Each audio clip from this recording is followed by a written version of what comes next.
Bu bazaviy kostyumimizning fasoni hech qanaqa fasl tanlamaydi. Yubka, qalin matolarda ham, qish yozda ham 4 faslda birdek kerak bo'ladigan bu bazaviy kostyum hisoblanadi. Bunaqa bazaviy kostyum hammamizning garderobimizdan topiladi. Bu bazaviy kostyumni o'zini kiyishingiz mumkin yoki bo'lmasa jaket, palto, abayalar bilan ham birgalikda kiysangiz bo'ladi. Ko'rib turganingizdek, bugun biz mana shu bazaviy kostyumda aynan siz uzoq kutgan yuqori va pastki kostyumni to'liq biz andozasini noldan boshlab o'rganamiz. Men sizga oldindan andozalarni sxemalashtirib, birma-bir chizib ko'rsatib beraman. Albatta, mana shu raqamlar bo'yicha siz ham chizib olishingiz mumkin. Kostyumimiz ikkita detaldan iborat. Yuqorisi yengga qo'shib bichilgan tunika, pastki qismi keng bichimdagi rezinkali shim, palatsa shimi. Biz mana shu ikkala detalni ham to'liq andozasini o'rganamiz. Birinchi bo'lib biz yuqori qismi, ya'ni tunika, bundan siz bemalol koftichka ham qilsangiz bo'ladi, kaltaroq qilib mana shu men ko'rsatib o'tgan raqamlar bo'yicha xuddi shunaqa qilib oldini chizib olishingiz kerak bo'ladi. Bu yerda 42-razmerdan 46-razmergacha to'g'ri keladi,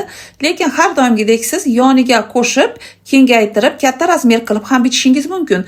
Yoniga xohlasangiz 5-6 yoki 7-8 sm ni qo'shasiz, yeng uzunligini ham uzaytirib, kengliklarini ham xohlagancha kenglikda qoldirishingiz mumkin.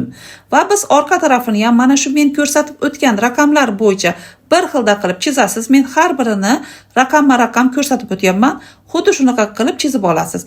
Oldi tarafini qancha kengaytirgan bo'lsangiz, sizga kerak bo'lsa, orqa tarafda ham xuddi shunaqa kengliklarda, uzunliklarda, yeng kengligi va yeng uzunligida ham ixtiyoriy qo'shib bitishingiz mumkin. Mana shunday qilib andozalarimizni tayyorlab olganimizdan so'ng mana shu joyda yana bitta sizga fasonni o'rgatib ketaman. Ko'rib turibsiz, xuddi shunaqa qilib chizib turib, oldi orqasiga forma kiritib bitsangiz, ikki xil matodan foydalanib bitsangiz, yana boshqacha yangi fason sizda kelib chiqadi. Bitta andozani o'zidan biz hozir ikki xil fasonni tayyorlayapmiz. Ko'rib turibsiz, xuddi shunaqa qilib formalarni chizib olasiz. Formasi ham hammada ixtiyoriy, kimdir yuqoridan, kimdir pastroqdan bemalol chizishi mumkin.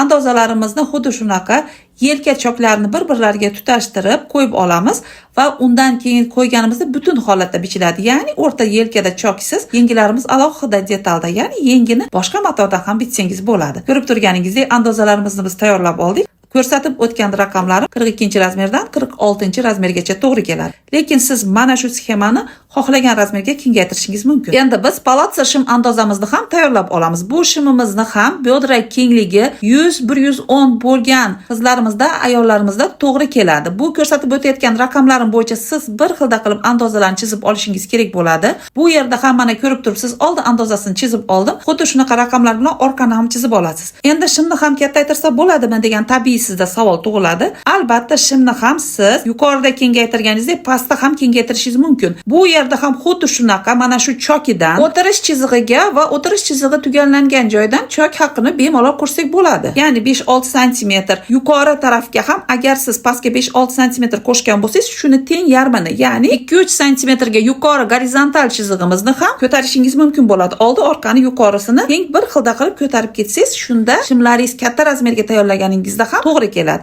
Demak, siz meni to'g'ri tushundingiz deb o'ylayman. O'tirish choki va ichki chokiga qancha kerak bo'lsa, kenglikni qo'shib ketsangiz bo'ladi. Bu palatsa shimimizni yonida choksiz tikiladi, ya'ni choksiz tayyorlangan bu andozamiz. Andozani alohida tayyorlab ko'rsatganim bilan siz bichish vaqtida bir-birlariga choksiz bir-biriga tutashtirib bichib ketishingiz mumkin. Orqa tarafini ko'rsatib turibman. Bu yerda 8 sm yuqoriga ko'targanman. Agar sizga 8 sm yuqorilik qilsa, siz bemalol ozgina korreksiya qilishingiz mumkin. Masalan, 7-6 sm ga ham yuqorisini ko'tarishingiz mumkin bo'ladi. Bu albatta hammani biodrasiga bog'liq. Demak, men ko'rsatib o'tayotgan mana shu razmerim kimga biodrasi 100-110 bo'lsa to'g'ri keladi. Kengaytirish bo'lsa, aytib o'tganimdek, qancha o'tirish choki va ichki choklaridan kengaytirgan bo'lsangiz, xuddi shuni teng yarmini yuqori qismiga qo'shishingiz mumkin. Ya'ni 2,5-3 sm gacha yuqori qismiga to'liq qo'shsangiz, shunda andozalaringiz hamma tomondan kengayadi. Siz mana shu bitta qoidani unutmasangiz bo'ldi. Mana shu kenglik uchun, ya'ni razmerni kattalashtirish uchun qo'shayotganingizda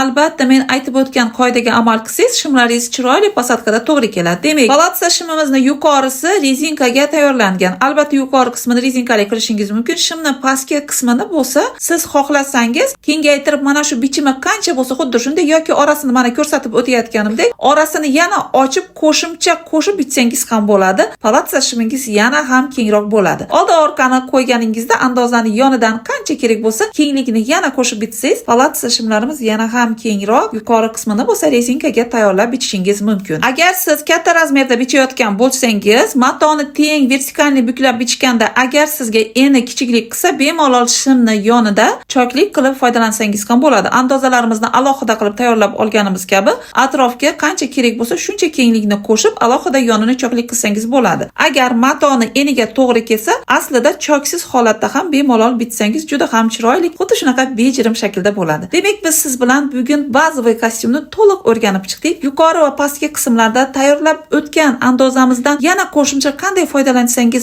bo'lishini men to'liq sizga professional darajada tushuntirib o'tyapman. Bu yerda hech qanday murakkablik yo'q. Aynan men ko'rsatib o'tgan raqamlar bo'yicha andozalaringizni tayyorlaysiz. Agar sizga to'g'ri kelsa, aynan mana shu raqamlarni o'zidan yoki bo'lmasa qo'shimchalar qo'shib tayyorlab olishingiz ham mumkin. Maryams akademiyasi tomonidan berilgan bu foydali darsligimiz ma'qul kelgan bo'lsa, albatta izohlarda o'zingizni fikringizni yozib qoldiring va bizga obuna bo'lib, eng yaqin do'stlaringizga ham bu foydali videoni yuborib qo'yishni unutmang.